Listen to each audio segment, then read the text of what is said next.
vienareikšmiškai Bright man suteikia labai didelį džiaugsmą, tikrai. Ir absoliutų augimą. Čia kaip raketa man yra šovimas į viršų ir tas, ką ir anksčiau minėjau, tas augimas bedarant yra, nemoku net pasakoti, nei jausmo, nei to paties, kada tu suvoki, kaip ir sakė, ne po metų pasižiūri, ką padarėjai, gal viską gyveninom, ką planavom. Tai tas iš tikrųjų vienareikšmiškai džiaugsmas ir...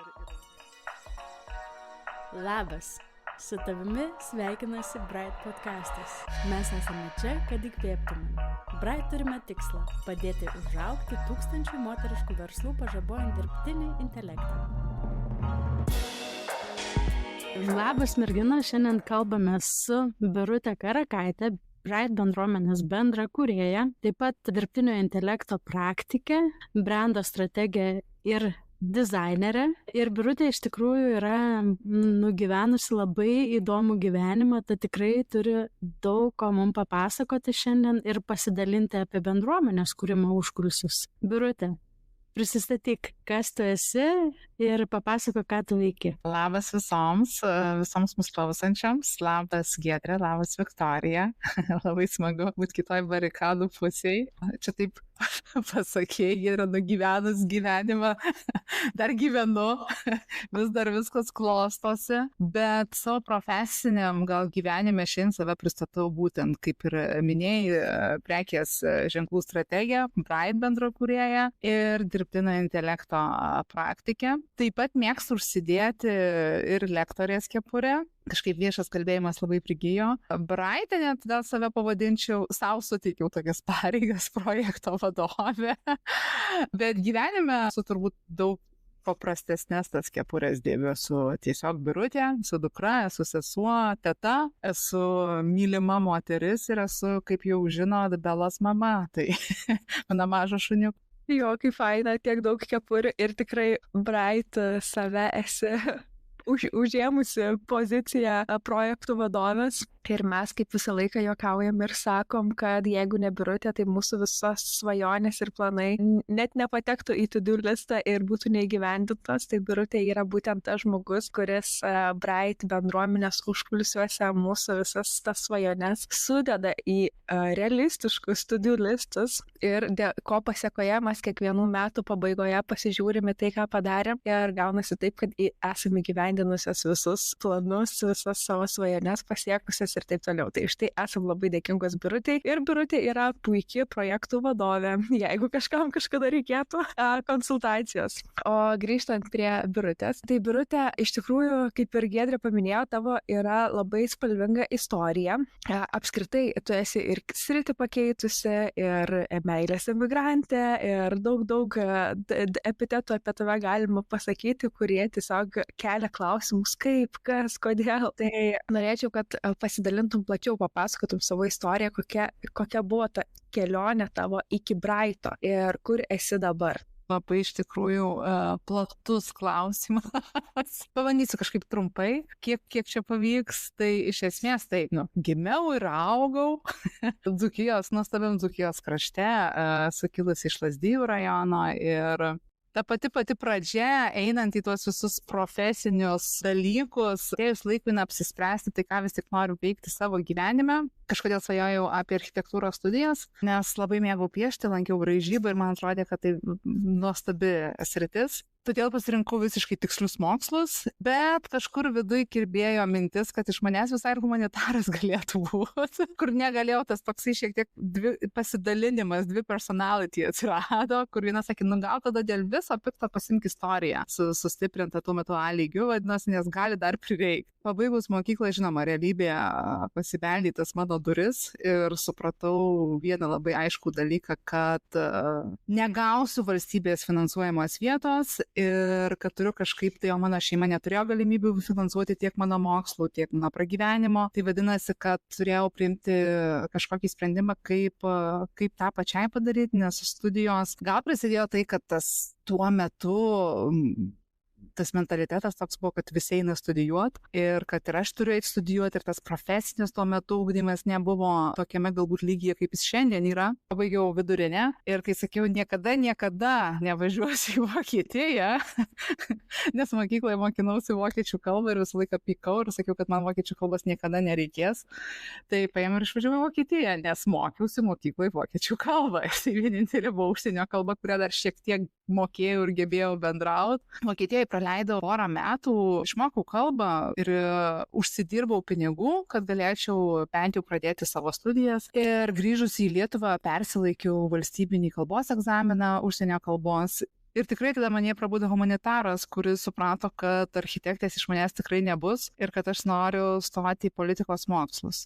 Ir įstojau į Vilniaus universitetą, į Tarptautinių santykių ir politikos mokslo institutą. Gavau politologijos bakalaurą. Mokslai buvo iš tikrųjų beprotiškai brangus, todėl matydama gal tą mano užsispyrimą, įsitraukė ir mano močiutė, kuri dalį tų mano studijų palengvino man gyvenimą ir finansavo. Kitą dalį dengiau pati ir labai daug dirbau. Tai iš esmės toks buvo labai sunkus periodas, nes dirbau, studijavau. Ir aišku, studentavau. Tas irgi privalo būti.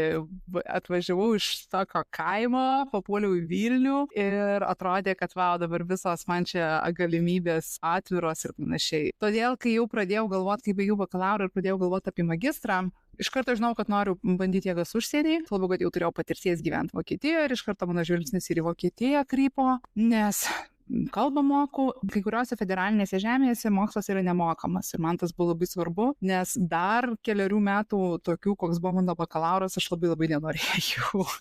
Norėjos to tokio šiek tiek, tikrai patirti tos studijas nesusiaubu, o mokytis ir studijuoti. Ir taip vėl sugrįžau į Vokietiją su noru studijuoti tarptautinius santykius ir Vokietijoje buvo irgi labai faina, nes buvo galimybės gauti stipendiją, ne tik tai nemokamą mokslą, bet ir stipendiją. Tai, kad aš jau mokiau vokiškai, man suteikė gana daug drąsos ir kažkaip apie kitas šalis net negalvojau.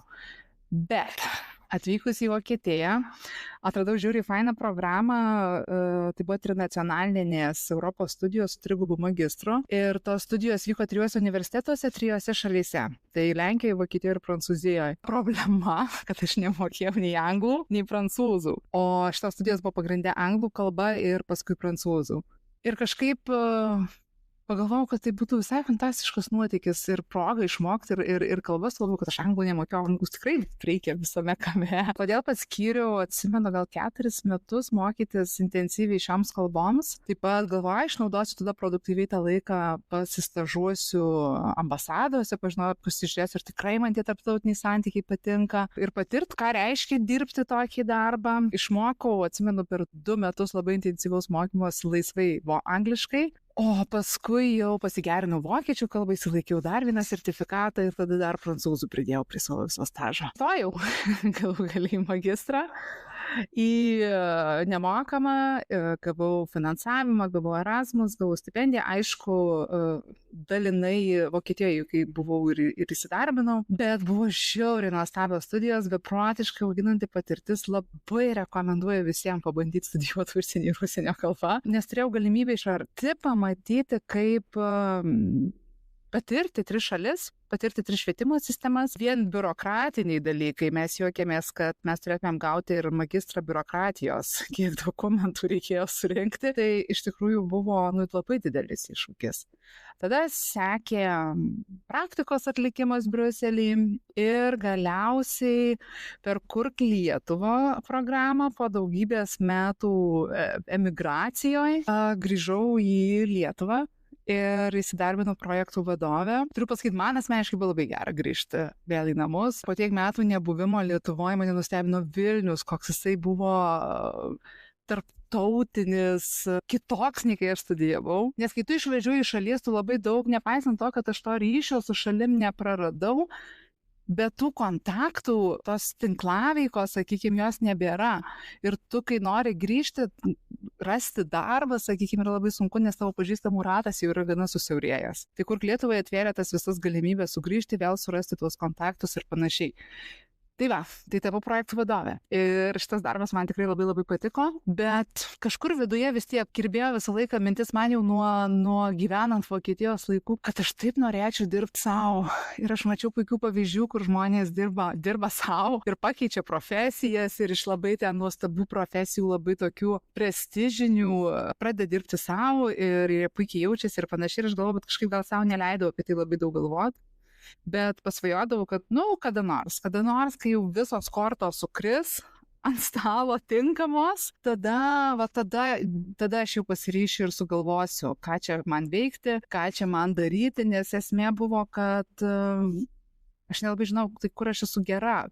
Where I'm good at. Kokios šitos mano stiprybės yra stiprybės. Tai va tas man ir sustabdydavo, kad dabar turiu darbą, man jis patinka, man jis tikrai puikiai sekasi ir viskas yra ok. Prasidėjo COVID-as, turbūt viską sudėliojate savo vietas, tuo metu savo tuometinių ir esamų, ne tik tuometinių esamų draugų, būsimų vyrų. Pradėjom kalbėti, kad galbūt man laikas į Prancūziją persikraustyti. Aš dar galvoju, dar norėčiau likti porą metų Lietuvoje, dar pasidarbuoti ir kaip nusprendėm, kad man laikas keltis į Prancūziją, migracija man nėra naujiena, nėra svetima, prancūzų kalbą kaip ir moku, sakykim, ir persikraušiusi, aišku, iš pradžių buvo baisu, tiek tas profesinis visas gyvenimas lieka Lietuvoje ir vėl aš esu naujoje šalyje, vėl aš turiu integruotis iš naujo, vėl aš turiu atrasti tą savo veiklą, darbą, ką noriu veikti ir jaučiausi porą metų ir po buvusių darbų Lietuvoje šiek tiek perdegusi, pasimetusi, lankydavau mokymus, žiūrėdavau, tai kaip čia man save atrasti ir vienų mokymų metu pažįstama užsiminė garsiai, sako, Birutė, labai labai gražias skaidrės, sako, moku padaryti, labai gražiai sumaketuoja ir po tų mokymų vedėja su manim susisiekė ir sako, aš turiu labai daug skaidrių, ar tu gali man ją, sako, sumaketuoti, nes tave taip išgyrėjau čia per mokymus ir aš taip sėdau, man tai patinka. Galėčiau visai pabandyti, pažiūrėti, kaip man sekasi ir galbūt kažkas iš to gausis. Čia buvo mano patirtis, pirma su klientu, save parduodant, kainą nusistatant, brėžiant ribas, aišku, ir tada supratau, kad man tikrai patinka šitas toks struktūriškai kūrybinis darbas. Tada sekė dizainerių sambūris, tada ten vėl tas žinių bagažas naujas, kur supratau, kad aš galiu dar daugiau daryti dalykų, aš galiu kurti logotipus, vizualinius identitetus ir daug kitų dalykų, ne tik su Adobe programomis, to pačia Canva taip pat. Ir taip atsirado vizualiniai identitetai. Tai su strategijomis jau dirbau dar iki to. Tai dabar supratau, kad šitas abidvi sritis galima visai sujungti ir gauti puikius rezultatus. Ir taip įvyko tas pokytis, tada vedęs mane jau link ten ir jūs sutikau, ten prasidėjo daug kalbų apie prekės ženklo strategijas ir nežinau, kur toliau tas pokytis mane veda ir jis yra čia galutinis jau ir tada bam, atsiranda Bright. Ta tokia mano kelionė iki, sakyčiau, Brighto, trumpai. Galo įdomi kelionė ir kai pagalvoju, kad tu nuo mažo miestelio išvažiavai į Vokietiją, tada sekė studijos. Tavo ta kelionė nebuvo lengva, bet tokia, žinai, herojaus istorija tikra, kur tu tikrai įveikiai labai daug. Jeigu tu ir pati turėjai, kaip ir minėjai, mokytis ir išlaikyti save, tai iš tikrųjų yra be galo sudėtinga. Ir aš, relatinu tam, nes pati irgi mokiausi užsienį ir žinau, kaip tai yra sudėtinga. Bet grįžtant į tavo, nes kai ką tu praleidai savo istoriją ir manau, tai yra labai esminis dalykas.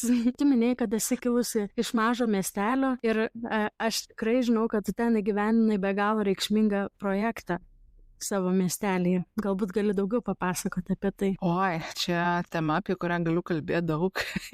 Irgi. Mes turim laiko. Lazdijų kraštas iš tikrųjų, aš labai myliu šitą kraštą ir aš atsimenu juokdavusi. Vokiečiai, mano visi draugai galėdavo žemėlapį parodyti ne tik Vilnių, Kauną, Klaipėdą, bet jie galėdavo pasakyti, iš kur yra Birutė kilusi. Nes aš jiems labai aiškiai parodydavau, kad va čia, jeigu būsit Lietuvoje, tai čia turit atvažiuoti.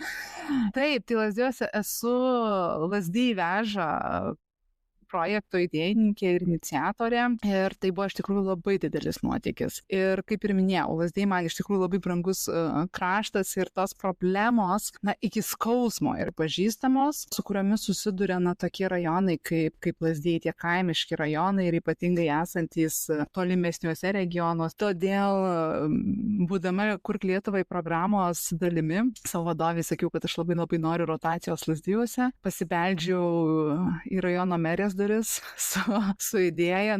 Tuo metu net iš tikrųjų nei idėjos nebuvo ir atsimenu labai bijojau, nes galvoju, aš net nežinau, ką aš čia noriu daryti, bet ir čia trukdau žmonės su savo nereikšmingais dalykais, bet tuo metu ir ta politinė situacija buvo tokia dėkinga ir atsimenu, merė sakė, darom, tikrai darom, kažkas gausis, pažiūrėsim, kas gausis. Man apskritai regionų politika ir pasienio rajonų politika yra labai įdomu, nes aš ir savo magistrę studijavau Europos sanglaudos politiką ir aš gyvendama tiek Vokietijoje, tiek Prancūzijoje mačiau, kaip ta politika yra vykdoma, kaip tirpsta arba išnyksta tos sienos tarp valstybių ir vyksta labai daug bendrų projektų, bendradarbiavimų. Ir tai šitoje vietoje aš ėmiau galvoti, kaip galėtume padaryti arba įnešti tos, nežinau, kažkokių naujų vėjų tarp Lietuvos ir Lenkijos savivaldybių, kad tas bendradarbiavimas būtų stipresnis ir efektyvesnis. Būtent susisiekimas. Ir pastebėjau, kad yra viena didžiausių problemų, kad jeigu Vokietijoje yra visiškai savaime suprantama ten traukiniu ir autobusu gebėti nuvažiuoti į Prancūziją, tai Lietuvoje jūs iš Lazdijų niekaip nenuvažiuosite į Lenkiją, geriausiu atveju iš Vilniaus ar Kauno galit nuvažiuoti į Lenkiją, bet tikrai ne iš pasienio rajono, kur sieną perkis gali 10 km atstumas tik tai. Tada ėmėm galvoti, ką galim čia padaryti. Ir turiu pasakyti, aš nesu jokia judumo ar mobilumo ekspertė, gvildent šią problemą, bet aš visą laiką galvoju, kad aš turiu tokį į problemos sprendimą orientuotą savo mąstymą, kad jeigu yra problema, jai tikrai yra ir sprendimo būdas, tik reikia ieškoti. Ir aišku, gąsdino tai, kad Lazdijai ne vieninteliai, kurie susiduria su judumo problema, kad daug rajonų turi šitą problemą, kad nėra autobusų, tvarkaraščiai yra nepatogus, gyventojai vis labiau lipa, persėda į automobilius, nes tiesiog taip yra patogiau. Ir niekas nieko apie tai nedaro, niekas neieško sprendimų šitoj vietoj. Susidėliojom planą, kaip projektus ir būna, ir pradėjom tada gvildenti šitą problemą. Tai kokia situacija yra iš tikrųjų realybėj? Kaip atrodo rajone ta visa situacija? Tada atlikau gyventojų apklausą, kas paskatintų juos rinktis keliauti autobusu.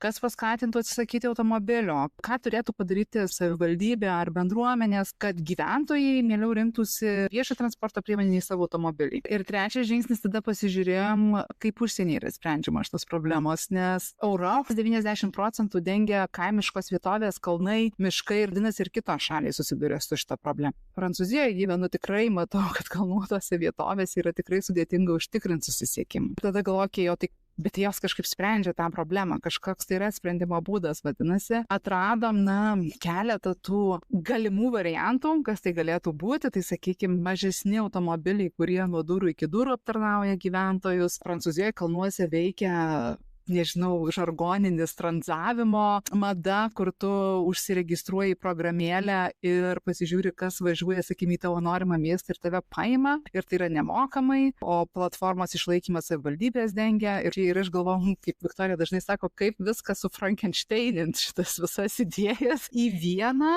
ir kaip galėtume pritaikyti Lazdijų rajoną.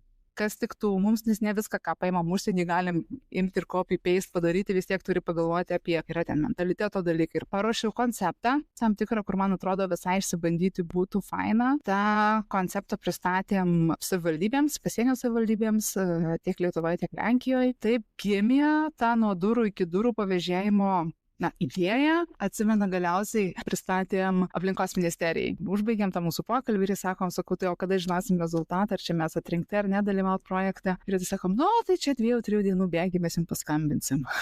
Po 10 minučių skambina, sako, ar galit prisijungti vėl. Prisijungiam.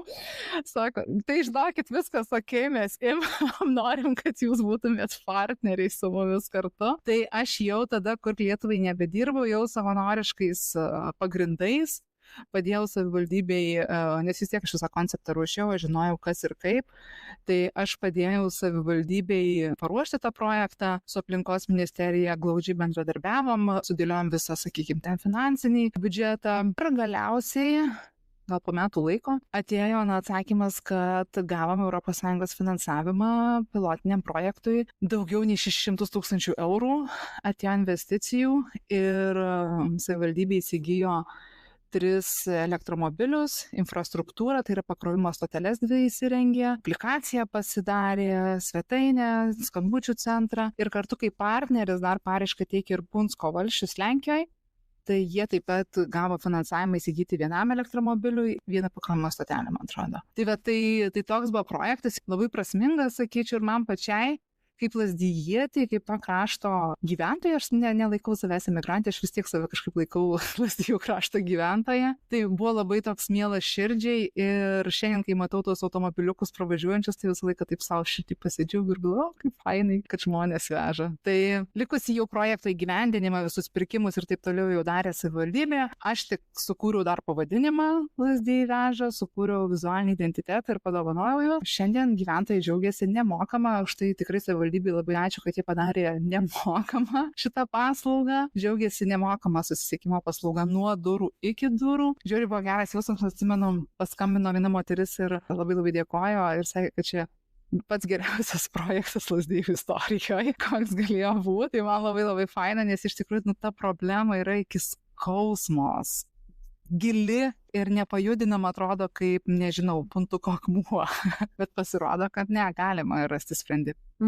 Tikrai labai įkvepiantis projektas ir aš sutinku, kad labai didelė problema ir ne tik pasienio miesteliuose, bet ir apskritai miesteliuose mažesniuose, kur ten yra dar žvyrkeliai, nėra išplentuota ir panašiai, kad autobusai, jeigu važiuoja, tai važiuoja nebent mokinius veža, bet nėra visai kitokių tokio tipo paslaugų. Tai man labai įdomu yra, ir gal tu žinai, ar kažkas iš Lietuvos miestelių, rajonų yra galbūt įsikvėpę Lazdijai veža pavyzdžių ir galbūt jau vyksta analogiški projektai jų gyvenime. Aš esu girdėjusi, kad, nes tai buvo pilotinis projektas čia Lazdijuose, aš esu girdėjusi, kad atvyksta kitų savivaldybių atstovai pasižiūrėti, pasisemti patirties, kaip tai yra įgyvendinama, jei neklystu, netgi buvo ir iš Latvijos, Estijos savivaldybių atvykę, bet ar buvo replikuotas tokio paties principo projektas, nesu girdėjus ir neturiu žinių. Labai norėčiau, iš tikrųjų, būtų labai smagu. Jo, aš irgi norėčiau, kadangi esu iš mažo miestelio, tai norėtųsi pamatyti, kad ir tenai kažkas panašaus atsirastų, nes ypač turint omenyje, kad tie miesteliai maži, juose demografija vis senėja,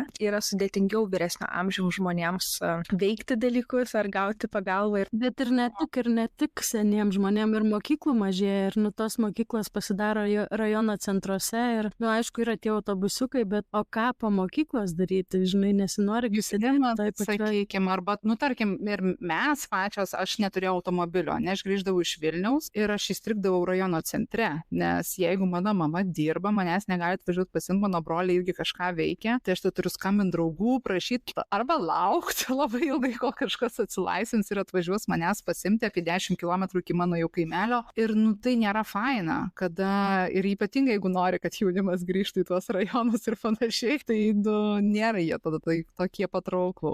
Jo, o dar klausimas, man tau, Birute, toks for fun trumpas. Ar teko pačiai pasinaudoti Lazdijai veža paslaugomis ir pravažiuoti? Šiaip tai norėjau. Buvau užsisakiusi, bet turėjau atšaukti, nes pasikeitė planai, bet kai aš grįžtu į Lietuvą, tai labai būnu užsijėmus. Bet šiaip tikrai norėčiau pabandyti, nesu bandžius, bet esu susipažinus su vairuotojais ir jie tikrai yra nuostabus. Ir neveltui žmonės juos giria ir komentarus kartais Facebook'e paskaitau, nes jie tikrai labai šaunūs yra. Jo, tai kai išbandysi, bus įdomu išgirsti tavo pasidalinimą. O kitas klausimas, norėčiau šiek tiek grįžti prie tavo karjeros pokyčio, kadangi ir pati esu pakeitus karjeros karjeros kryptį, tai man labai įdomu yra, kad paprastai mano atveju ir galbūt daug girdžiu atveju, kad kai pakeitė karjeros kryptį, tai dažnai būna užsilieka tas toks love-hate relationship su ta buvusia karjera. Ir tavęs klausantis ir žinant, kiek toli nuėjai, kad ir bakalaurą, ir tada magistro studijas, ir dar savivaldybėje įgyvendini projektus ir atrodo, kad tau su tavo mokslais nėra tos nemeilės. Tai kaip iš tikrųjų yra tau ir kokią vietą tavo gyvenime dabar užima Aš kažkaip politika? niekada savo ateities su politika nesijau, aš studijavau politologiją jo, bet man iš to gal, kad buvo labai įdomu stebėti politinius įvykius, bet jei labai atvirai, nežinau, ar aš šiandien rinkčiausi tokią studiją. Šiandien gal sakyčiau taip drąsiai, čia gal tokia kvailystė, jaunystės klaida buvo, noras įrodyti visiems, kad aš galiu, nes labai mažai kas tikėjo, kad aš apskritai galiu studijuoti universitete, nes aš tuo metu savo šeimoje buvau vienintelė pasirinkusi studijų kryptį apskritai studijuoti universitete, ko mano šeima gal, mano mama labai nesuprato, daug iššūkių, kuriuos reikėjo įveikti, ir finansavimas studijų, ir pragyvenimas, ir krūviai studijų, ir kas jai atrodė, kad, ar aš tikrai galiu tai įveikti. Tai man gal buvo toksai daugiau kaip, nežinau, kažko įrodymas kitiems, kad aš iš mažo kaimelio, aš iš nelabai pasiturinčio šeimos, bet aš padariau viską, kad aš pasiekčiau tai, ką aš norėjau. Tai šiandien nežinau, ar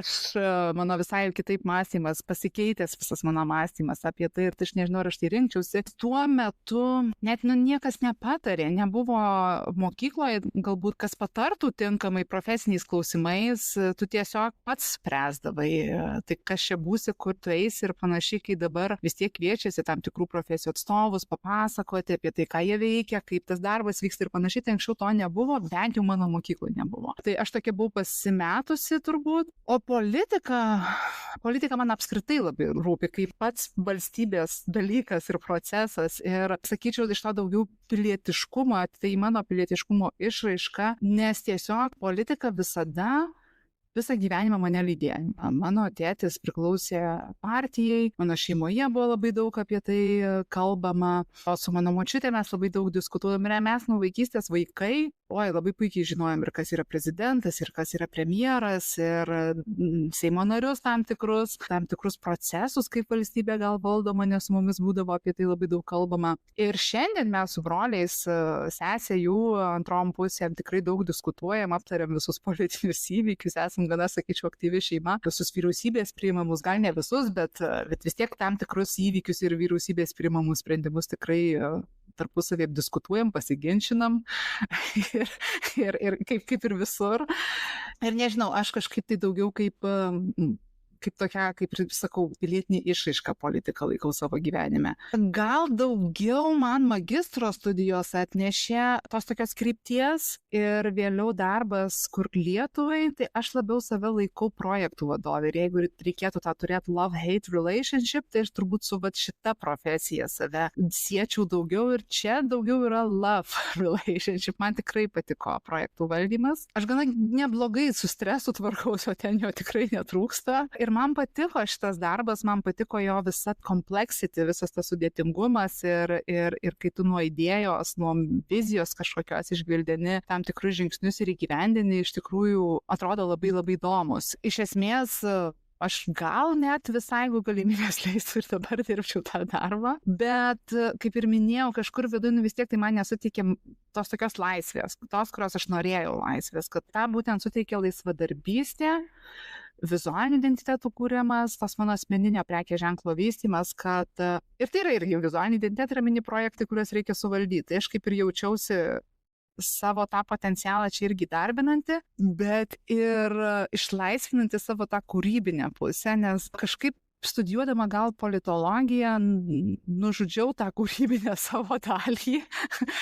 Nepaisant to, kad mokykloje labai mėgau piešti ir laikiau netgi dailės egzaminą, lankiau braižybą, nes ruošiausi architektūrai ir panašiai. Kažkaip galvojau, kad iš ten tapymo ir piešimo tikrai niekas čia negyvena gerai ir tikrai aš čia nepragyvensiu. Ir sakau, nebuvo šalia žmogaus kažko, kas pasakytų, kad piešimas nėra tik tai piešimas, yra N dalykų su piešimu susijusių. Tai kažkaip apleidau visą tai, studijuodama politologiją ir pasirinkau tas rimtas studijas ir taip kažkaip neatradau savęs ir ką veikti. Dabar atsiradus Brightui, ta mano love relationship su projektų valdymu vėl visai sugrįžta ir džiaugiuosi, kad galiu vėl iš esmės patirti tai, ką reiškia valdyti projektą, ką reiškia struktūruoti dalykus, bet ir neapleidžiu to savo kūrybinės pusės, nes iš tikrųjų Bright'e turim ir daug kūrybinių užduočių, kurias darom ir įgyvendinam ir diskutuojam ir auginam visos kartu. Nežinau, aš kažkaip daugiau linkusi link love relationship su projektų valdymu.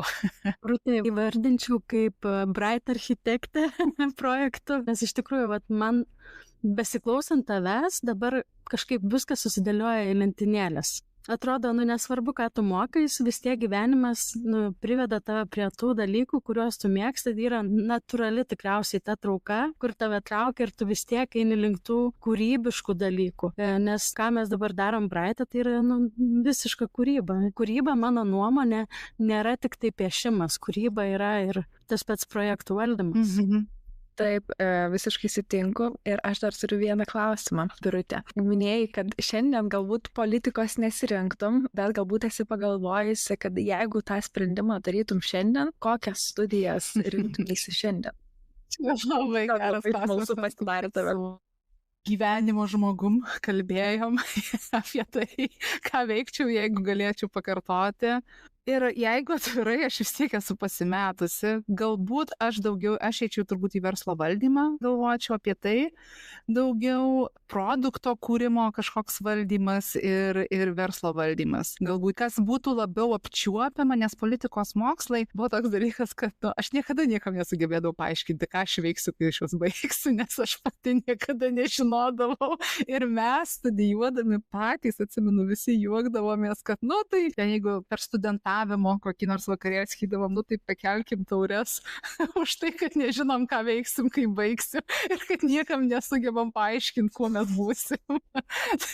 Tai šiandien galbūt daugiau rinkčiausi kažką, kai jau žinau tas savo šiek tiek savybės, kurie aš jas galiu jau atpažinti pati. Nors iš esmės aš jaučiau, kad organizavimas dalykų man visai patinka ir aš kartais pasvajodavau, pagalvodavau irgi kažkur mintyse, koks renginių organizavimas, pavyzdžiui, būtų irgi visai mano dalykas, nes ten irgi reikia daug visko suplanuoti. Bet kažkas, nežinau, viduje turbūt neleisdavo pasitikėjimą savimi, gal jo tokio nebuvo, nes kai pradėjau projektų valdymą, tikrai supratau, kiek daug turi savęs auginti, kad pristatytum tuos projektus, kad rastum stakeholderius ir panašiai. Tai galimai kažką į tai, kur reikia organizavimo, kur galėčiau sustiprinti šitą savo stiprybę. Bet geras klausimas. Jo, geras, aš kažko panašaus ir tikėjusi ir aš irgi pati savo per praėjusias kūčias uždaviau savo šitą klausimą, nes kalbėjau su mūsų šeimos jaunu žmogum, kuris tik dabar renkasi, kur studijuoti. Ir aš tiesiog grožėjausi, kaip jau nuo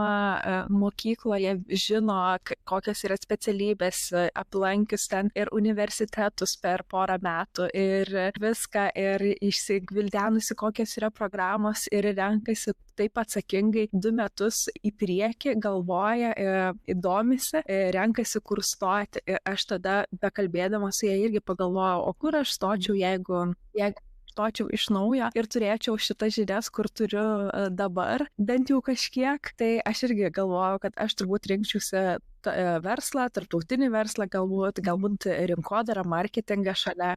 Ir tai būtų mano kelias. Bet dėja, kai buvom vaikai, neturėjom šitų. Ir man atrodo, kad iš esmės nėra svarbu, ką tu studijuoji, nes pačios studijos jau jos įveda discipliną, tu išmoksi tam tikrų dalykų. Man atrodo, kad tas mokymosi kelias jisai niekad nesibaigia. Turėti diplomą, tai yra faina, užbaigti, kad tu kažką pabaigai iki galo, ne, tu kažką padarai, bet man atrodo, va tas kūrybinis mąstymas, išgyvenimas, va irgi ką tu, Birute, minėjai, kad tau reikėjo tiesiog išlaikyti save, išgyventi, tai irgi tam tikras projektų valdymas, kūrybinis mąstymas, žinai, įsijungia. Man atrodo, kad čia didžiausia. Jo, aš tikrai sutinku su tavim, Giedrė, 100%. Tikrai nėra taip, kad studijos, nepaisant to, kad gal nebuvo iki galo mano kryptis, nors aš dievinu politinius procesus ir įvykius, bet man davė vis tiek tos studijos daug, pamačiau, daug supratau apie save ir aš turbūt nebūčiau šiandien, kur esu, jeigu galbūt net tuomet pasirinktas tas kelias ir tos studijos, nes vėl mus formuoja visi tie dalykai. Bet aš pritariu ir Viktorijai, aš irgi matau savo sūnėnus, dukterėčias, kurie pasirenka savo kelią ir jie nebeturi to blaškymosi ir aš galvoju, kaip fainai. Jie jau daro dalykus, kurie baigė studijas ir eina dirbti, ką jie mėgsta dirbti. Man tas irgi dar Vokietijoje buvo, kai aš gyvenau. Ir ten apskritai labai yra gilios tradicijos šeimos verslo, kada pereina iš kartos į kartą. Ir nebūtinai kažkokios ten didelės įmonės. Paprastas koks nors ten, nežinau, trinkelių klojėjas perduoda į savo verslą sūnų ir eina čia kokia 4 karta, visi yra trinkelių klojėjai. Ir aš galvoju, tu gimsti jau tokioje šeimoje ir tu žinai, ką tu veiksi ir kaip faina, kad tau nereikia sukti galvos. Tai va tas mane žavėdavo ir aš galvodavau, kodėl aš nepasirinkau savo tėvų profesijos ar panašiai, mano tėtis buvo veterinaras, bet kažkaip manęs nepatraukė į tą pusę. Tikriausiai ateinam kiekvieną su ta žinute, žinai, su tuo potraukiu kažkam tai ir natūraliai per savo gyvenimą ir augi link to, kur turi būti. Šiaip įdomu, Birute, tu iš tikrųjų tiek daug dalykų nuveikiai, tiek ir studijas tas reikėjo užsibaigti, tiek ir projekto įgyvenimas, kur tu sakytų savanoriavai, dabar ir Braite, tikrai įdedi labai daug širdies ir man labai įdomu, kas tave labiausiai motyvuoja tavo darbę, nes tu iš tiesų esi tiesiog working bee, mes tave vadinam queen bee. Working bee. Mano darbė iš tikrųjų, kaip ir minėjau prieš tai, mane turbūt labiausiai motyvuoja ta laisvė. Tai, kad aš savo laiką galiu absoliučiai planuotis taip, kaip aš to noriu. Nesakysiu, kad nėra atsakomybių. Tikrai nebūna taip, kad aš galiu čia savo laisvai, rytoj aš čia viskas nebedirbsiu. Ne, taip nebūna, turiu pasiplanuoti. Ir nėra tikrai taip, kad aš čia dirbu iš papalmės ar atsisėdus kalnų namelį kažkaip. Tai irgi ne, aš dirbu namuose prie rašymo stalo, bet esmė, kad aš tikrai ten valandą kitą galiu savo laisvai susiderinti ir jeigu tos dienos man reikia, aš irgi galiu laisvai susiderinti. Tai laisvė man yra, pagrindinis dalykas, kuris mane apskritai motyvuoja. Šiandien irgi turiu pripažinti, kad esu šiek tiek pasimetus, nes mano asmeniniam gyvenime vyksta labai daug dalykų ir labai daug pokyčių, kurie šiek tiek maloniai, bet vis tiek išmuša iš mano jau nubrėžtų tikslų ir norų ir svajonių ir vizijų. Ir tie dalykai tikrai darys įtaką mano profesiniam gyvenimui. Tai jei atvirai šiek tiek tam savo asmeninėje veikloje, asmeninėje versle lėtinu tempą, kad galėčiau ramiai laukti visų pokyčių. Per šitus metus mes su vyru juokėmės, kad atšoksim ne tik vestuves, ne tik medį pasodinsim, ne tik namą statyti pradėsim, bet ir vaiką galimai pradėsim auginti. Tai labai daug visko vyksta. Tai šiandien aš apskritai tais ateities planais labai neapkraunu jau savęs, atlaisvinu savo visiškai smegenis naujiem dalykam, naujiem iššūkiam ir naujom patirtim. Tai būtent vis tiek išlieka laisvė, nes tai man leidžia tą viską, bet būtent ir planuoti taip, kaip man to reikia. Kartais žmonės būna, kad laisvė kaip tik kiša pagalius į ratus, o kitiems pagrindinis motivatorius. Tai labai pritariu tau ir antrinu. Dabar pereikim galbūt šiek tiek prie temos apie Braite. Vis tiek jau 2 metus vystom Braite ir labai įdomu išgirsti ir tavo įžvalgas, Birute, tavo pasidalinimus, tavo jauseną apie apskritai darbą komandoje ir kokie yra tavo atradimai galbūt šioje kelionėje. Labai atvirai. Nevyniojama ratas.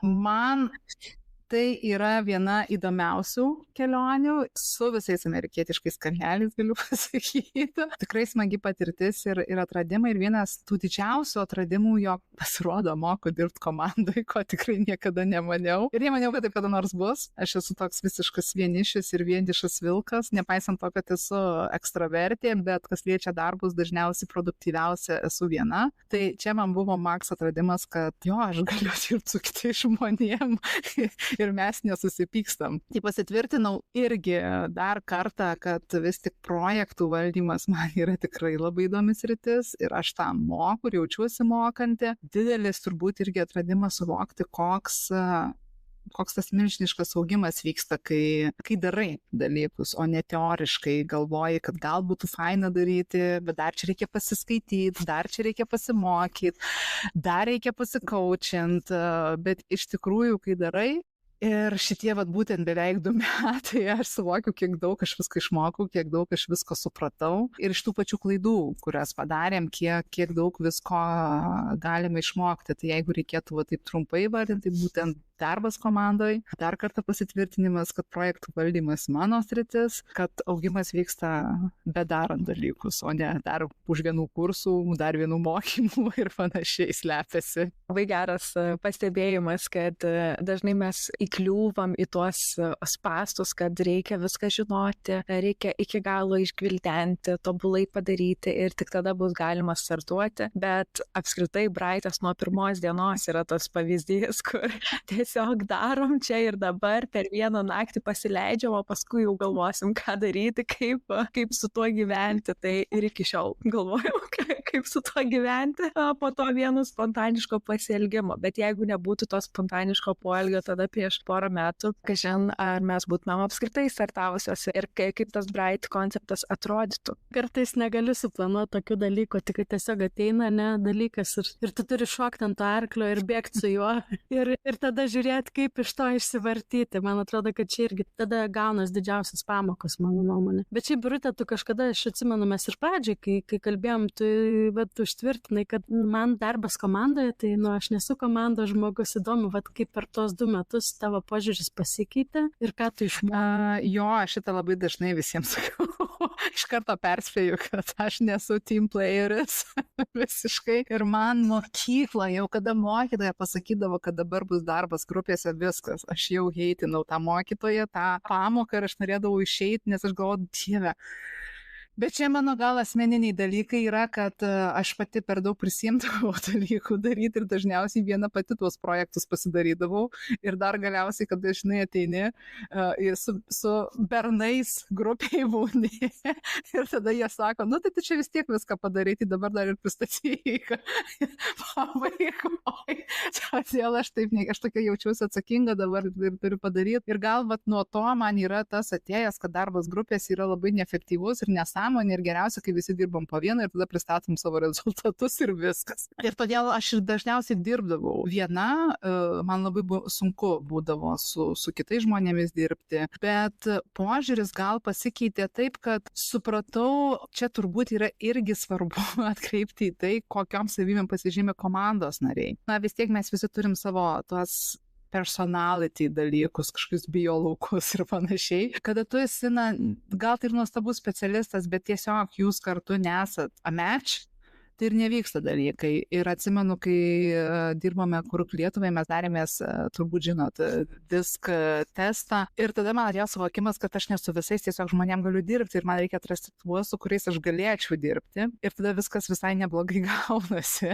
Dirbant su jumis, turbūt taip ir nutiko kažkokiu būdu, kad mes esam tų skirtingų tipų, kurie galim dirbti vis tik kartu, kažkaip tai susidėliojo taip. Ir aš ėmiau suprasti, po beveik 2 metų, kad aš visai galiu dirbti komandoje ir kad mes nenervina mano komandos nariai. Ir jeigu tų problemų kyla, nes aš irgi nenoriu čia pasakyti, kad viskas yra tobula ir kad mes labai lengvai priimam sprendimus ir kad mes nediskutuojam, tiesiog susėdam ir sakom, darom taip. Ne, būna ir taip, bet būna ir daug sudėtingesnių diskusijų ir tai yra natūralu. Ir aš visą laiką su labai dideliu noru įleidžiuosi į jas. Manau, kad nėra tų iššūkių, kurie nebūtų įveikiami, bet esmė tikrai dirbti su komanda yra kažkas, dėl ko jūs galite dirbti kartu. Komplimentina tavo gebėjimus. Taip, gal nėra tos konkurencijos, bet yra būtent susidėlioja tos savybės toks skirtingas tas kubikas ir tada galima keliauti toliau. Tai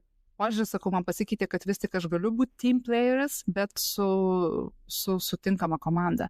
geras pastebėjimas ir manau, aš pridursiu, kad man atrodo, kodėl taip puikiai viskas veikia, nes mes tiesiog mūsų pagrindinės stiprybės yra skirtingose galbūt vietose, skirtingose dalykuose, skirtingose temose ir taip toliau. Tai galbūt taip natūraliai viskas ir pasiskirsto ir kai atrandi tą pasidalinimą darbų, kuris tinka kiekvienai ir pabrėžia tas, kas faina daryti kiekvienai ir leidžia atskleisti savo stiprybės, tai todėl tas varikliukas ir užsisuka ir Bright užkulisiuose mes puikiai veikiam. O jeigu kalbant apie stiprybės, tai tikrai kiekviena turim savo individualias ir tu jau šiek tiek minėjai apie projektų valdymą, kad tai yra tavo stiprybė, bet tikiu, kad yra ne viena tokia, tai labai įdomu išgirsti plačiau, kokios yra tos tavo stiprybės ir kaip jos atsiskleidžia Bright. Jūs labiau galėtumėte atsakyti į šitą klausimą. Save labai sunku pamatyti iš šalies. Tai taip, aš jau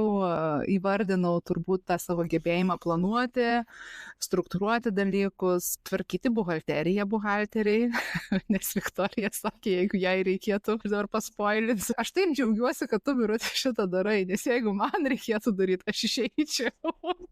Jo, aš meščiau Bright ir tiesiog uždaryčiau duris. Aš labai panašiai jaučiuosi, iš tikrųjų, aš atsimenu, kai man reikėjo pradėti tvarkyti savo buhalteriją, aš tiesiog bergdavau atsisėdus. Man dabar aš rodėti Neseniai Birutė parašė, mūsų Rivilės integracija jau paleista, jau veikia ir aš tokia, ką? Taigi aš net nežinojau, kad kažkas vyksta, kad mes įdiegiam kažkokią buhalterinę sistemą ir galvoju, eina savo, kaip fainai yra nežinoti ir kad kažkas atsakingas veikia užkulisiuose ir daro dalykus tuos, apie kuriuos tu net nenori žinoti. Tau vėžį varo buhalteriją, nes tik nori veikti, žinai, tam behind modus, kur nieko nematai, bet padaryta. Aš tau, Birutė, tokį dar komplimentą noriu pasakyti, iš tikrųjų labai gerą dalyką pastebėjai anksčiau, kai sakai, kad tu esi problemų sprendėja. Ir tu iš tikrųjų pastebi tas problemas ir ieškai sprendimo būdų. Tai man atrodo, va čia tavo stiprybė yra, aš kaip komandos narys, matau, kad tu tikrai sugebi, pavyzdžiui, ten kyla kažkoks iššūkis, Birutė iš karto sudėlioja procesą, kad būtų šiek tiek lengviau mums dylinti su tuo. Ir man atrodo, tai yra iš tikrųjų tavo viena didžiausių stiprybių - pamatyti ir sukurti įrankį, kad komanda galėtų toliau eiti be trikdžių. Manau, labai pritariu Giedrei ir čia dar prisideda ir tas projekto valdymas, kur po to, kai mes jau sprendžiam tą problemą, vis tiek vyksta diskusijos ir taip toliau, mes gebam kryptingai judėti dėl to, kaip Birutė valdo visus tos procesus. Tai va, irgi gaunasi toks full package, visada įspaudžiu. Kaip miela. Galbūt dėl buhalterijos. Negaliu patikėti, kad žmogui buhalterija tiek gali suvalgyti. Nes mano atšvas visai iš juoko buvo. Jo, tai va čia iš tikrųjų stengiuosi ir kai pamatau problemą, galvoju tikrai kaip palengvinti tą procesą kiekvienai iš mūsų, kad tie procesai būtent nesustotų, vyktų. Fainai, ačiū jums. Jo, tai dar noriu tave pagirti iš tikrųjų, nes tai čia dar ne viskas, tu esi projektų valdovė.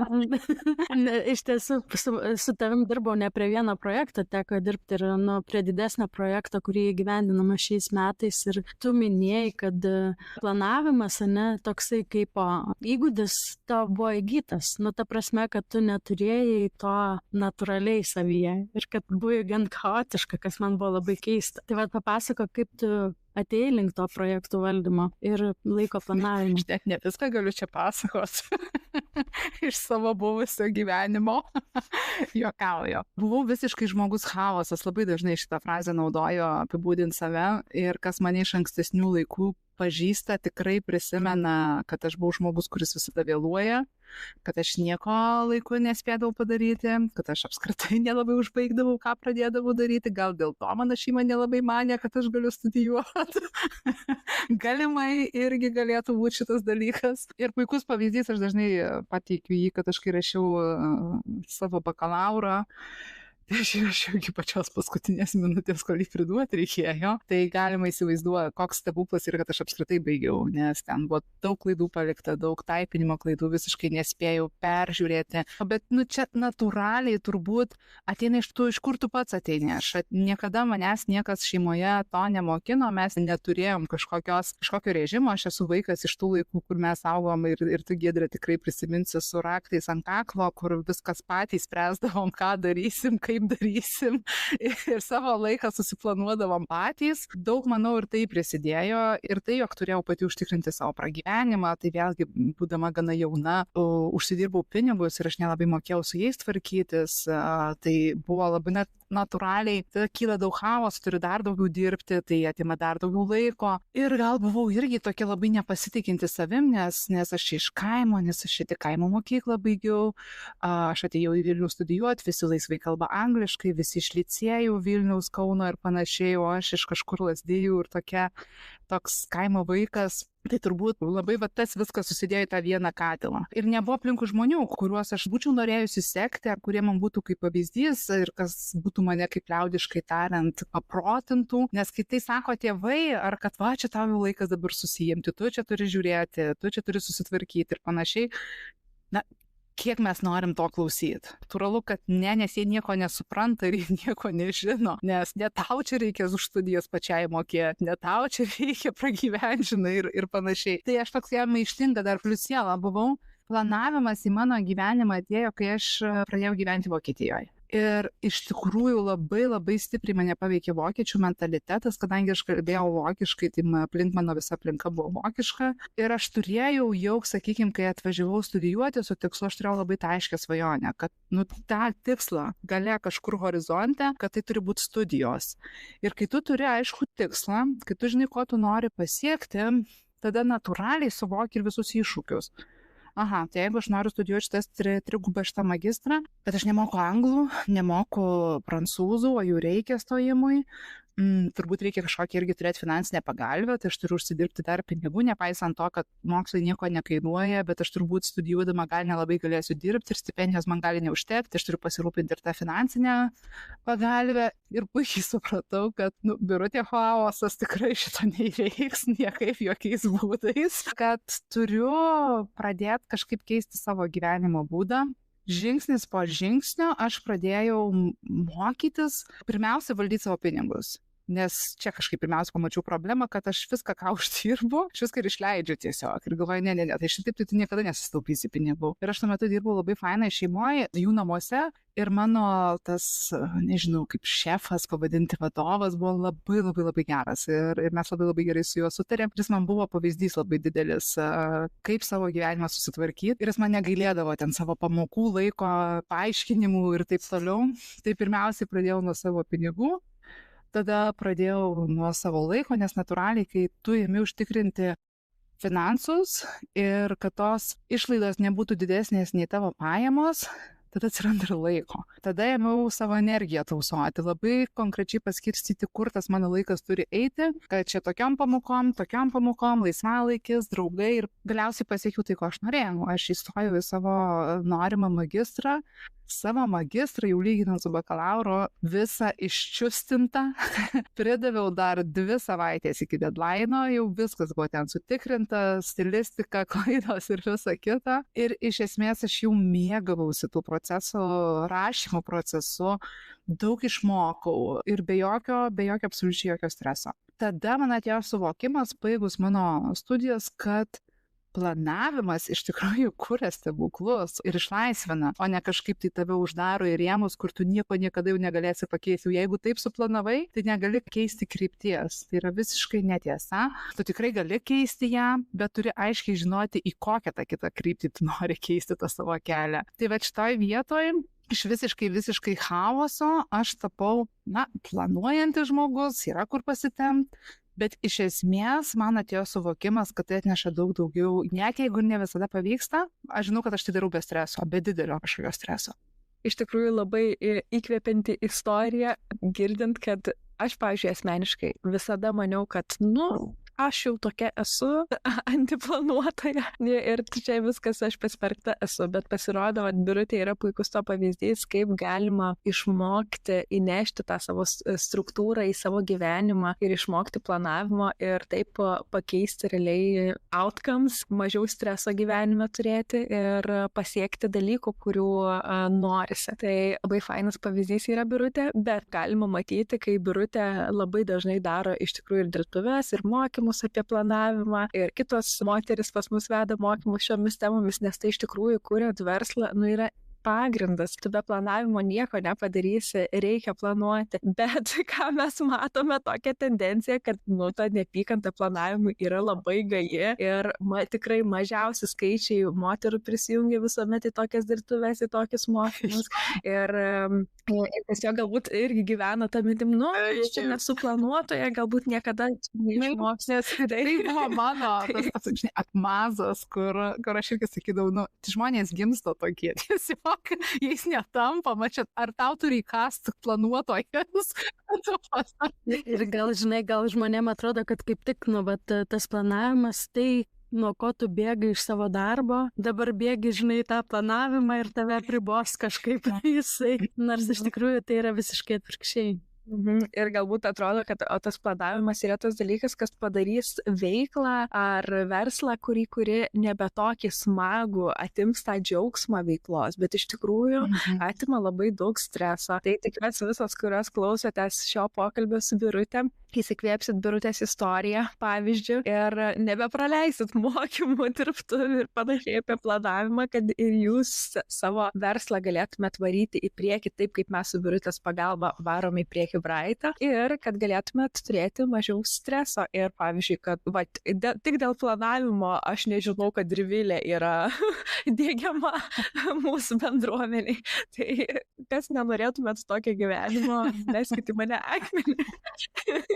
Gerai, o dabar grįžtant šiek tiek prie klausimų, irgi turiu dar vieną klausimą tau, Birute, apie bendruomenę. Labai įdomu yra ir man tą klausimą uždavėt, atsimenu per podcastą, kai mane kalbinot, kai aš buvau kitoje pusėje. Tai irgi noriu paklausti ir tavęs, Birute, kaip per šituos metus, kol vystom Bright, ką tau davė Bright bendruomenė ir kaip tu manai, ką tu duodi? Būt vienareikšmiškai Bright man suteikia labai didelį džiaugsmą, tikrai, ir absoliutų augimą. Čia kaip raketa man yra šovimas į viršų ir tas, ką ir anksčiau minėjau, tas augimas bedarant yra, nemoku net pasakoti, nei jausmo, nei to paties, kada tu suvoki, kaip ir sakė, ne po metų pasižiūri, ką padarėjai, viską gyveninom, ką planavom. Tai tas iš tikrųjų vienareikšmiškai džiaugsmas ir augimas. Atsakant į tai, ką aš duodu bendruomeniai, čia sunkus gal klausimas, ką aš norėčiau duoti ir ką aš norėčiau, kad moterys pastebėtų, jog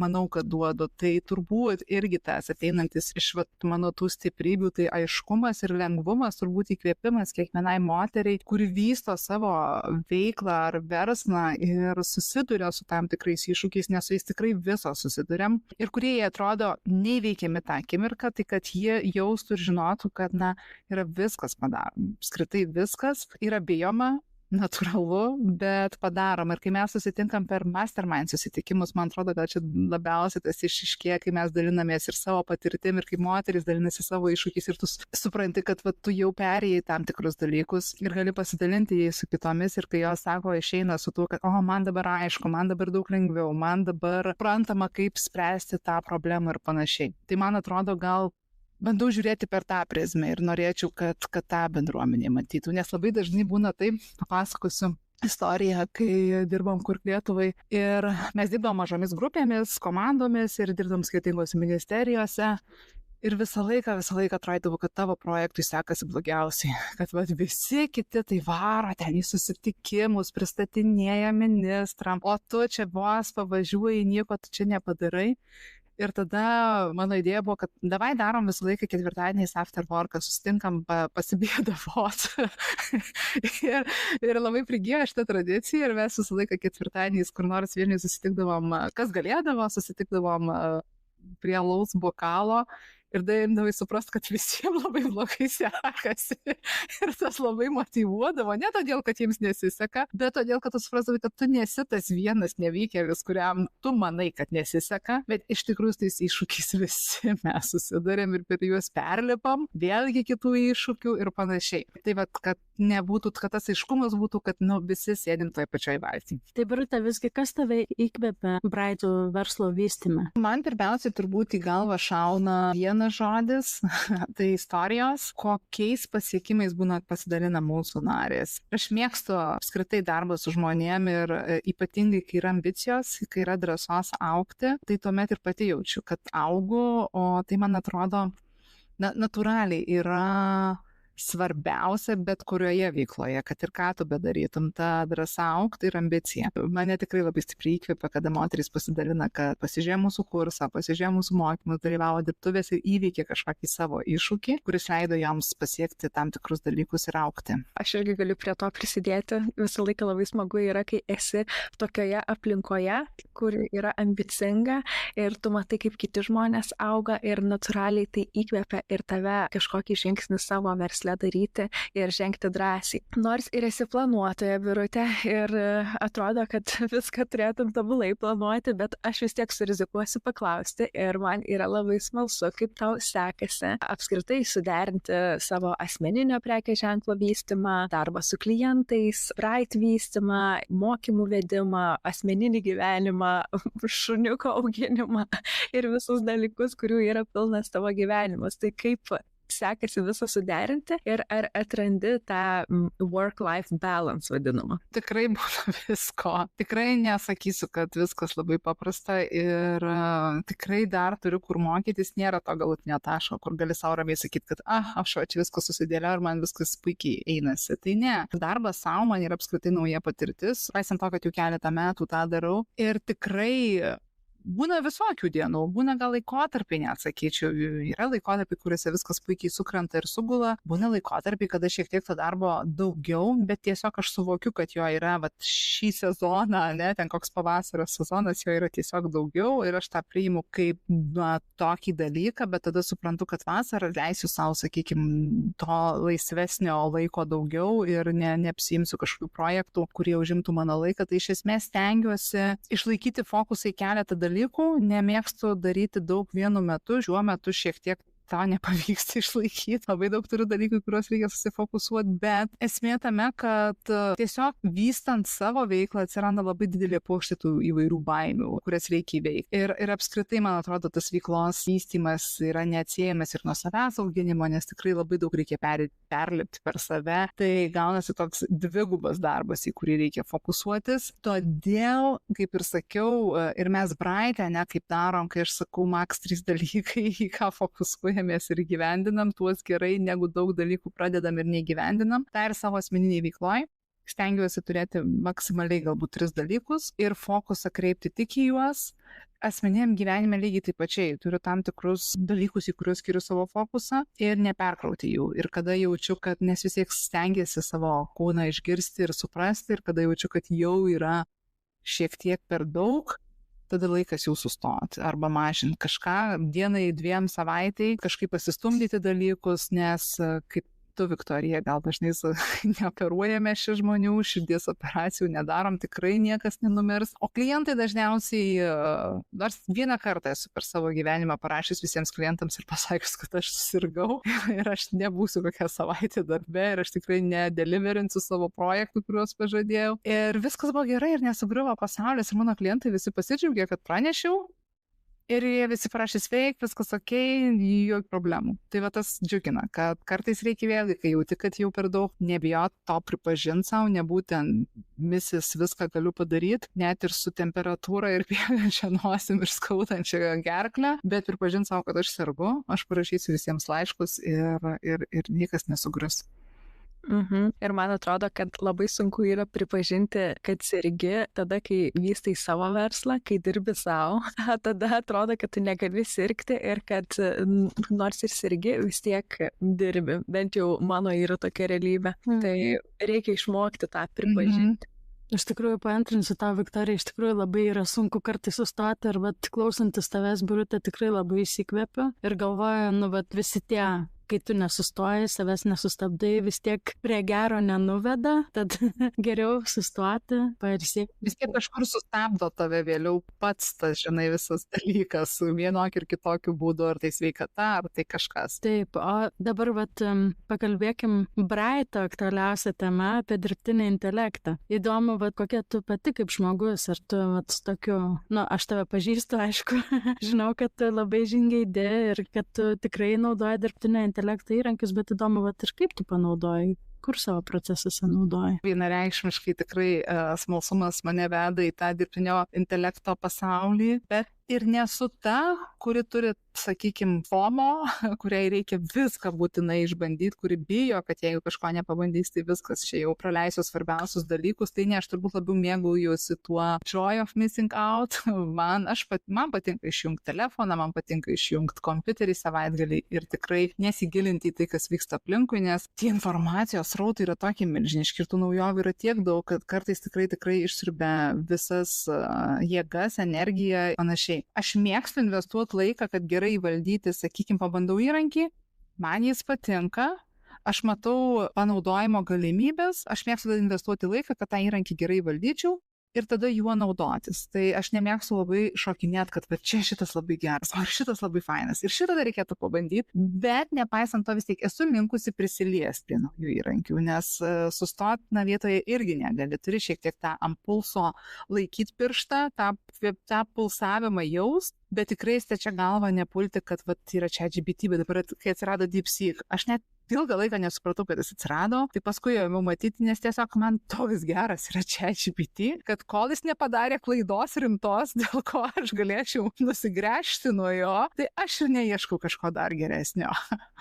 Labai antrinu tau, nes aš tai ir žinau, esam išbandžiusios irgi, žinau ir jūs esate išbandžiusios ir Claude, ir Perplexity, ir daug kitų large language models, tokių analogiškų kaip ChatGPT, bet ChatGPT vis tiek yra mano favoritas ir čia buvo, man atrodo, anas savaitgalis, kai užlūžo ChatGPT, man kažkodėl neveikė, nieko negeneravo, nei vaizdų, nei tekstų ir aš tokia, oh my god, man dabar taip reikia pasitart, man dabar taip reikia ekspertinės nuomonės ir aš tiesiog iš pradžių vos neišprotėjau, o tada galvoju, gerai, atsidariau Claude ir pasidariau viską, ką man reikėjo su kitu analogišku įrankiu, bet kol neprireikia, tai užmiršti, kad tie įrankiai egzistuoja, nes tiesiog esi pripratęs ir naudoji tą savo mėgstamiausią, kuris tau geriausiai veikia. Viktorija, tu tiesiog kaip papasakai, atrodo tokia priklausomybė, neatsirado, nors pavyzdžiui dar visai neilgą laiką tas ChatGPT veikia, 2 metus, sakykime. O kaip tu, Birute, ar tu turi tą priklausomybę ChatGPT? Aš kartais stebiuosi ir suprantu, kad kokios mes protingos buvom ir universitetus baigėm, bet ChatGPT ir be pasitarimo skaitėm realias tikras knygas ir panašiai. Tai nežinau, jo būtų tikrai labai sunku, nes man tai yra ir vertėjas, ir idėjų davėjas, tikrai daug padaro, ne tik profesiniam, bet ir asmeniniam gyvenime. Gal pamenat, aš dalinau su jums tokių reelsų, Instagrame radau, kur klausėt, kaip ChatGPT užkariautų pasaulį. Ir ChatGPT sako, aš tikrai nedaryčiau nieko labai drastiško. Bet padaryčiau tą. Ne, iš pradžių jis priprastų, bet prie manęs aš būčiau labai naudingas jums, o tada... Ir kad po truputį tos idėjas ir visa kita tampa ChatGPT padiktuota. Man atrodo, čia aš imus tą su tokiu trupučiu humoro dalyku, bet iš tikrųjų kaip yra svarbu patiems mąstyti ir kaip mes per tokį trumpą laiką adaptavomės tiek prie to įrankio, kad, atrodo, kartais pačiam yra sudėtingiau sugalvoti, negu kad sugalvoti su ChatGPT. Iš tikrųjų, man irgi atrodo, kad labai greitai adaptavomės ir aš kartais netgi pasidžiaugiu, kai buvo man tas savaitgalis be ChatGPT, aš pagalvojau, eina savo kaip gerai, kad mes gimėm jau tokiu laiku ir užaugom, išsilavinom, esam protaujantis, subrendę žmonės ir tos tokios inovacijos inovacijos, naujovės technologijų atsirado tik dabar, kai mes jau esam pilnai mąstantis žmonės, kurie gebam naudoti savo kritinių protų mąstymų ir taip toliau. Ir galvoju, kaip tas ChatGPT ir kitos technologijos, įdomu, kaip jos vaikai su tuo užaugs ir ar jie turės šitos dalykus. Tai tiesiog man tas labai įdomu. Tiesiog norėjau pasakyti, kad man atrodo, kad tie dirbtinio intelekto įrankiai yra tobulas dalykas, kai tu turi kritinį mąstymą ir turi kompetencijas, žinias tose srityse, kam tu jį nori naudoti. Tuomet jisai tikrai tampa tavo partneriu kūrybai, o ne tiesiog už tave darančią viską mašina ir tu negali patikrinti, ar gerai daro, ar negerai daro. Man atrodo, geras pointas, Viktorija. Aš irgi galvoju, bet pavyzdžiui, kaip dabar tie vaikai, kurie užauga, ne, ir kuriem bus nuo pat kūdikystės kaip čiulptukas įkištas, ne, tas ChatGPT, kaip jie galės pasirinkti kritinį mąstymą, nes mes tai turim teisę rinkti, turim galimybę rinktis. Bet aš dabar žiūriu, bendruomenės narės, ne, mes kiek klausiam, kaip naudoja ChatGPT ir daug kas parašė, kad vaikai daro namų darbus su ChatGPT. Danijoje darė tyrimą irgi neseniai, prieš kokį pusmetį, galbūt šiek tiek daugiau, kad mokiniai pasitikė ChatGPT daugiau negu savo mokytojais. Tai, čia tos naujosios technologijos visą laiką įneša tam tikrą chaosą. Aš manau, kad labai daug kas priklauso nuo pačių tėvų, kaip jie dozuoja tas technologijas. O kitas dalykas, aš nežinau, man labai paprastas pavyzdys, nežinau kaip jum, bet tas pats GPS-as, ne? Aš anksčiau sugebėdavau į Vilnių nuvažiuoti be žemėlapio, tiesiog prisimindama vieną kartą, antrą kartą atsimenu į universitetą. Dabar aš nepajudu iš savo namų be Google Maps'o įjungto su visais dalykais, nors galėčiau prisiminti aš tą kelią iki to Vilniaus.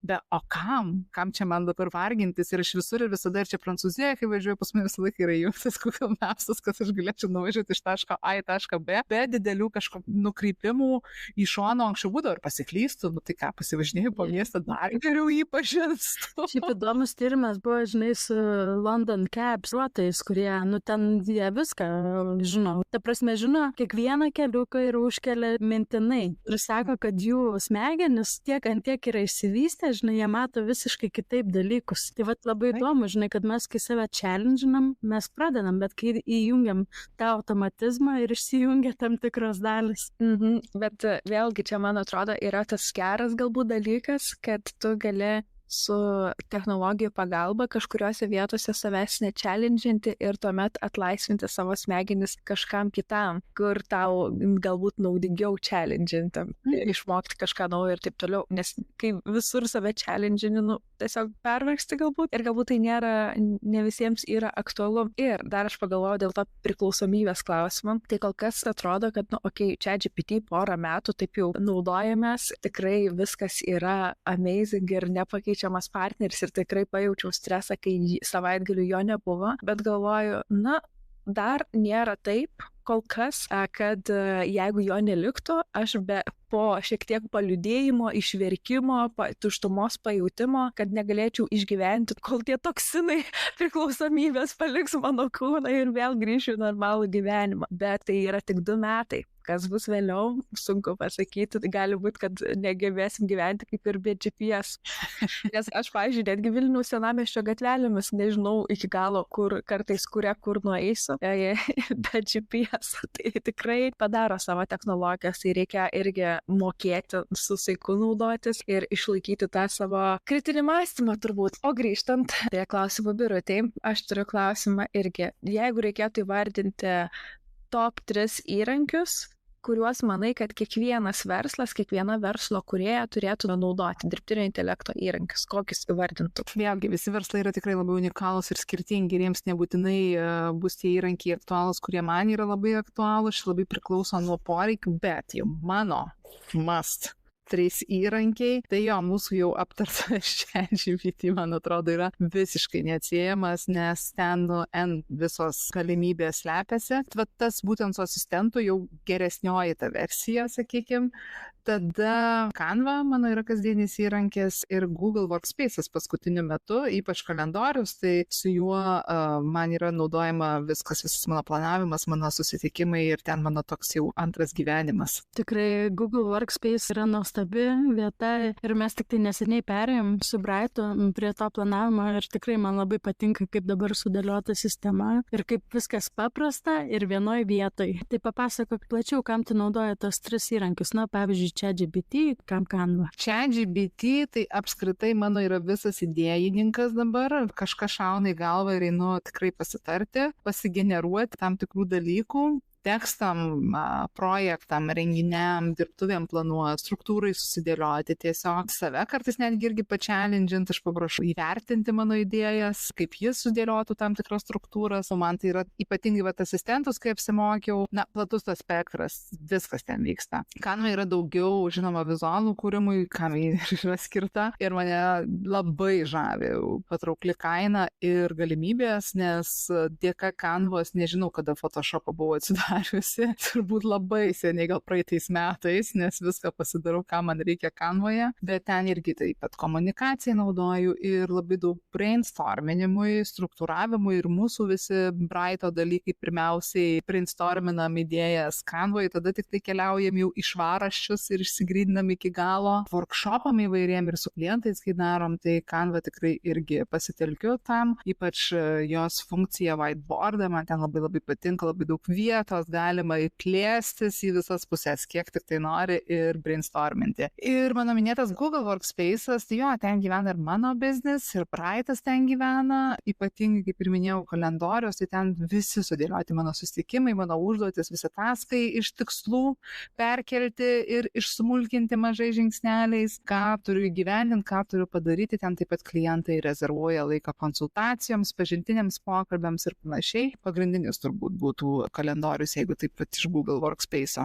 Skamba amazing ir aš irgi galiu paantrinti, Photoshopą buvau atsidarius turbūt pernai, nes Canva yra tokia amazing ir kaip anksčiau visi dizaineriai galbūt cancelindavo Canva dėl to, kad tai yra paprastas įrankis paprastiems žmonėms, nedizaineriška programa. Tai šiandien tikrai taip nebėra ir Canva turi tiek daug funkcionalumo, kad kiekvienas verslininkas, jeigu turi tam tikrų žinių, irgi gali būti dizaineris. Aš dar pridurčiau, Birute, kad iš tikrųjų labai įdomu, žinai, kad tas Canva ir Google Workspace suteikia mums tokią galimybę dirbti kartu, nes mes visas skirtingose šalyse esame. Beveik nepastebimai, tarsi mes būtumėm gyvai susitikusios ir dirbtumėm, gal netgi dar geriau.